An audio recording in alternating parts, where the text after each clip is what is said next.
نعم أيها الإخوة والأخوات، نواصل الوقفة مع هذه الوصية الشريفة التي صدرت من النبي صلى الله عليه وسلم. فالأمر الثاني السمع والطاعة لمن تأمر عليكم وإن كان عبدا حبشيا. ومقصود النبي صلى الله عليه وسلم أن يأمرنا بالسمع والطاعة في غير معصية الله لمن ولاه الله أمرنا، حتى لو كنا لا نرتضيه. ولذلك قال ولو تأمر عليكم عبد، لأن المعلوم يا إخوة أن الإنسان الحر غير المملوك لا يرضى أن يتأمر عليه عبد رقيق مملوك. ومع ذلك يقول له النبي صلى الله عليه وسلم اسمع وأطع له، يعني يأمرنا النبي صلى الله عليه وسلم بالسمع والطاعة لولاة أمرنا في غير معصية الله ما داموا ولاة أمر مهما كان الحال. ولذلك يا إخوة النبي صلى الله عليه وسلم يقول على المرء المسلم السمع والطاعة فيما أحب وكره ما لم يؤمر بمعصية، فإن أمر بمعصية فلا سمع ولا طاعة. سبحان الله، يقول عدي رضي الله عنه قلنا يا رسول الله لا نسألك عن طاعة من اتقى، لا نسألك عن طاعة الأئمة المتقين فنحن نطيعهم، ولكن نسألك عن طاعة من فعل وفعل وفعل. قال فذكر الشر، فقال صلى الله عليه وسلم اتقوا الله واسمعوا وأطيعوا. وذكر النبي صلى الله عليه وسلم حالا عجيبة حيث قال يكون فيكم أمراء لا يهتدون بهداي ولا يستنون بسنتي. أعوذ بالله، هذا حالهم، لا يهتدون بهدي النبي صلى الله عليه وسلم ولا يستنون بسنته.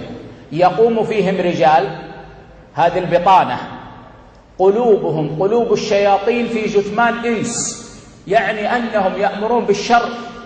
فيقول حذيفة فما تأمرني يا رسول الله إن أدركت هذا؟ فيقول صلى الله عليه وسلم تسمع وتطيع للأمير وإن ضرب ظهرك وأخذ مالك. وفي رواية أخرى لضبط هذا وإن ضرب ظهرك وأخذ مالك، يعني حتى لو ظلمك أنت. فالنبي صلى الله عليه وسلم يريد أن يقول لنا اسمعوا وأطيعوا لمن والله الله أمركم ما دام حاكما في غير معصية الله سبحانه وتعالى. ولذلك يا إخوة من عقيدة أهل السنة والجماعة التي اتفق عليها السلف واتفق عليها أهل السنة والجماعة أننا نسمع ونطيع لمن والله الله أمرنا في غير معصية الله سبحانه وتعالى. وأما الثالث فإن من يعش منكم بعدي فسيرى اختلافا كثيرا. قال العلماء لم يمت آخر الصحابة إلا وقد وجد هذا الاختلاف الكبير، وهذه من معجزات النبي صلى الله عليه وسلم حيث أخبر عن هذا الأمر الذي سيقع فوقع. فماذا نصنع؟ فعليكم بسنتي وسنة الخلفاء الراشدين المهديين. قال العلماء يأمرنا النبي صلى الله عليه وسلم أن نتمسك بسنته ولا سيما عند الاختلاف، وأن نتمسك بسنة الخلفاء الراشدين المهديين. قال العلماء يريد النبي صلى الله عليه وسلم أن يعلمنا أن فهم السنة إنما يكون بفهم الصحابة لا بفهمنا نحن. ولذلك قال وسنة الخلفاء الراشدين المهديين الذين أوتوا رشدا وأوتوا هداية، فنفهم سنة النبي صلى الله عليه وسلم بفهمهم. ثم النبي صلى الله عليه وسلم يقول تمسكوا بها، يكفي هذا، ولكنه قال وعضوا عليها بالنواجذ، يعني بداخلة الأسنان. لماذا؟ قال العلماء لأنه ما تمسك متمسك بسنة النبي صلى الله عليه وسلم في زمن من الأزمان إلا وجد من يريد أن يجذبها منه، من يريد أن يصرفه عنها، من يريد أن يجعله يتركها. ولذلك ماذا قال النبي صلى الله عليه وسلم؟ وعضوا عليها بالنواجذ، يعني عضوا عليها بداخلة الأسنان، لأن العادة أن الإنسان إذا جاء أحد يسحب منه شيئا يمسكه بأسنانه حتى لا يذهب منه، فكأن النبي صلى الله عليه وسلم يقول: يا عبد الله، إن تمسكت بسنتي فهناك كثر يريدون أن يضلوك عن هذه السنة، فتمسك واثبت، ولو جاذبك من جاذبك، تمسك بهذه السنة فإن فيها النجاة. وفضائل التمسك بالسنة في آخر الزمان كثيرة جدا، ويكفي يا إخوة أن المتمسك بالسنة في آخر الزمان له أجر 50 من منا؟ لا، من الصحابة. الصحابة هم خير الأمة بعد نبيها صلى الله عليه وسلم، ومع ذلك فالمتمسك بسنة النبي صلى الله عليه وسلم في آخر الزمان له أجر 50 من صحابة رسول الله صلى الله عليه وسلم. ثم ختم النبي صلى الله عليه وسلم بالأمر الرابع: وإياكم ومحدثات الأمور فإن كل محدثة بدعة. وذلك يا إخوة أن الشيطان أول ما يريد من الإنسان الشرك، لأن الشرك هو الظلم العظيم والذنب الذي لا يغفره الله لمن لم يتب منه. لكن إذا صعب عليه أن يقع الإنسان في الشرك ينزل درجة. ما هي الدرجة الثانية؟ هي البدعة. فيريد أن يوقع الإنسان في البدعة، ولذلك يقول سلفنا الصالح: البدعة أحب إلى إبليس من المعصية. البدعة أحب إلى إبليس من المعصية. لماذا؟ لأن الإنسان عندما يفعل البدعة يفعلها على أنها دين، يفعلها على أنها قربة يتقرب بها إلى الله، فلا يتوب. كيف يتوب من الدين؟ المذنب يعرف أنه يذنب فيتوب من الذنب، لكن المبتدع يرى أنه يعبد الله، كيف يتوب من عبادة الله؟ ولذلك قال النبي صلى الله عليه وسلم: إن الله حجب التوبة عن كل صاحب بدعة حتى يدعها. الله يقبل التوبة من كل أحد حتى من المشرك، ولكن المبتدع لا يتوب لأنه يرى أنها دين، إلا أن يتغمده الله برحمته فينتبه أنها ليست دينا، فإذا تنبه أنها ليست دينا يتوب منها. والنبي صلى الله عليه وسلم يقول: من أحدث في أمرنا هذا ما ليس منه فهو رد، مردود، لا يقبله الله. الذي يعمل عملا لم يعمله النبي صلى الله عليه وسلم أو يرشد إليه الله يرده عليه، وإذا رده الله عليه فما الفائدة منه؟ بل فيه منها المضرة، لأن النبي صلى الله عليه وسلم قال: فمن رغب عن سنتي فليس مني. فمن رغب عن سنتي فليس مني. الذي يبعد عن سنة النبي صلى الله عليه وسلم ويأتي بمحدثات الأمور ليس من النبي صلى الله عليه وسلم. وكيف يفلح وهو ليس من النبي صلى الله عليه وسلم؟ ولذلك السلامة والنجاة والحياة السعيدة والخير كله في الدنيا والآخرة في هذه الوصية الشريفة: تقوى الله والسمع والطاعة والتمسك بسنة النبي صلى الله عليه وسلم ولزومها لزوما قطعيا، والحذر من البدع ومجانبتها والبعد عنها. فمن فعل ذلك فليبشر بالخير، فإنه يعيش على خير ويعيش سعيدا ويموت على خير ويبعث على خير ويرجى له من الله الخير الكثير.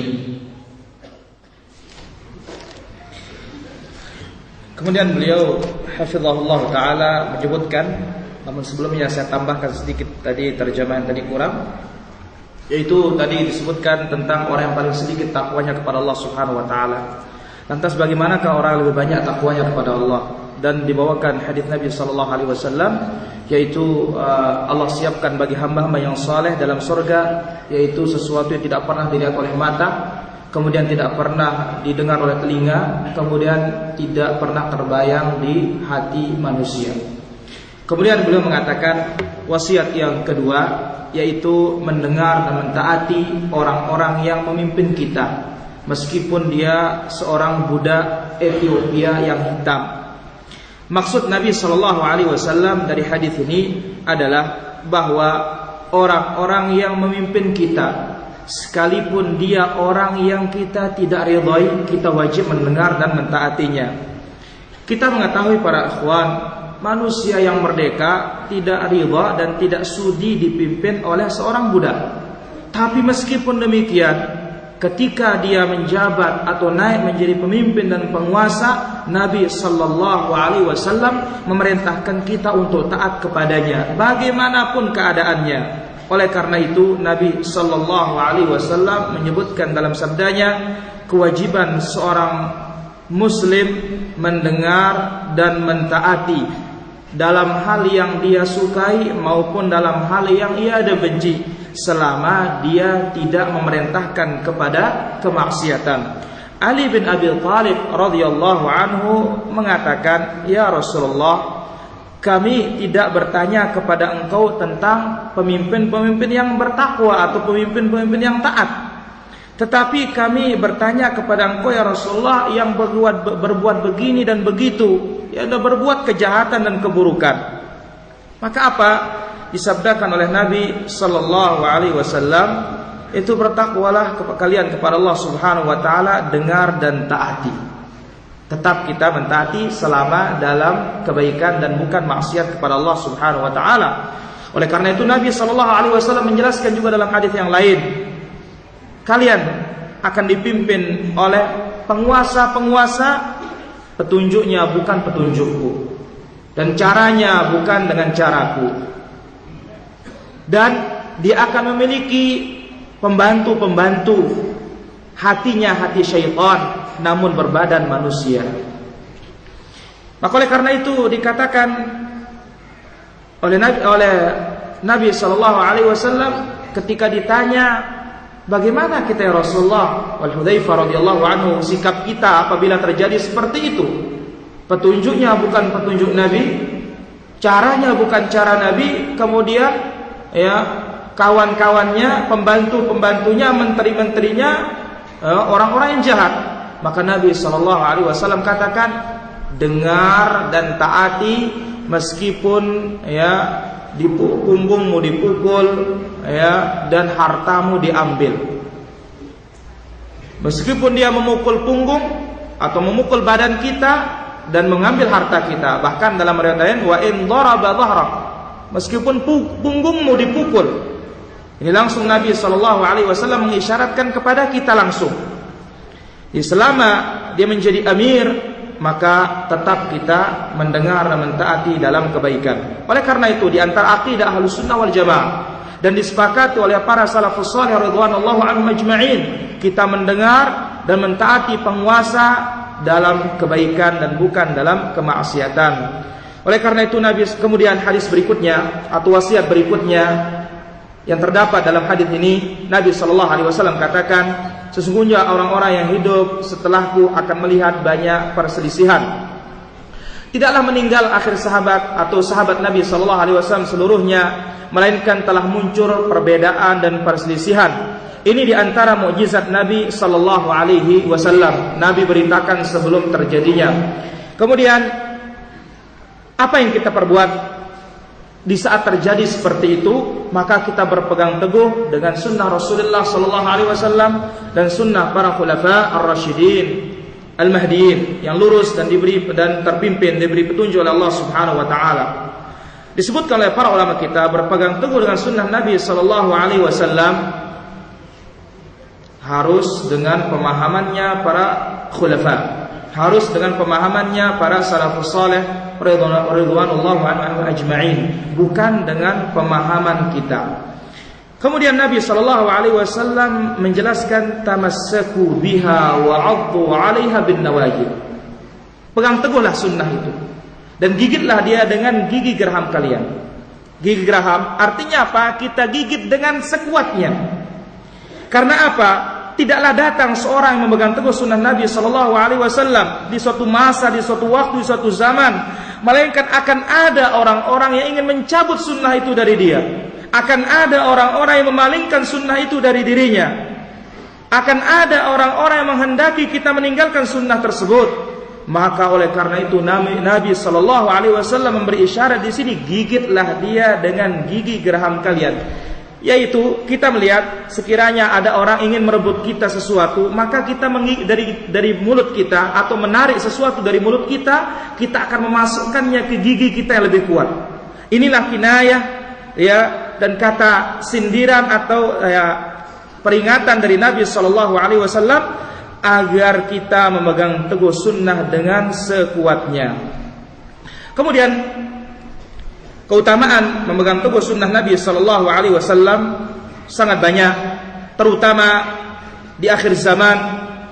Sebagaimana dalam sabda Nabi sallallahu alaihi wasallam, orang yang memegang teguh sunnah Nabi sallallahu alaihi wasallam di akhir zaman dan mengamalkannya, maka baginya pahala 50 orang. 50 orang siapa? 50 orang dari sahabat Rasulullah sallallahu alaihi wasallam. Sahabat manusia paling baik setelah Nabi sallallahu alaihi wasallam. Maka orang-orang yang berpegang teguh dengan sunnah Nabi sallallahu alaihi wasallam mendapatkan pahala dan ganjaran 50 sahabat Rasulullah sallallahu alaihi wasallam. Kemudian wasiat yang keempat ditutup dengan peringatan Nabi alaihi salatu wasallam, wa iyyakum wa muhdatsatil umur. Jauhkanlah segala perkara-perkara yang baru dalam agama ini. Ketahuilah ikhwan fiddin rahimani wa rahimakumullah, hal yang pertama kali yang dikehendaki oleh syaitan dari manusia ini adalah apa? Bagaimana menjerumuskan manusia ini ke dalam syirik. Syirik yang tidak diampuni oleh Allah Subhanahu wa taala. Apabila orang mati membawanya. Lantas ketika iblis tidak mampu menjatuhkan orang kepada syirik, dia berpindah untuk menggeser dan menyeret manusia ini ke dalam perkara-perkara bid'ah. Oleh karena itu a'immatus salaf mereka mengatakan bid'ah lebih dicintai oleh iblis daripada maksiat. Kenapa? Karena yang namanya bid'ah dianggap oleh orang dia adalah agama. Dianggap oleh orang jalan untuk dan cara untuk mendekatkan diri kepada Allah Subhanahu wa taala. Maka bagaimana mungkin dia akan meninggalkannya? Bagaimana mungkin dia akan tobat dari perbuatan bid'ah tersebut? Adapun orang berdosa, dia mengakui dan mengetahui dirinya berdosa dan dia tahu dirinya, maka dia akan bertaubat kepada Allah Subhanahu wa taala.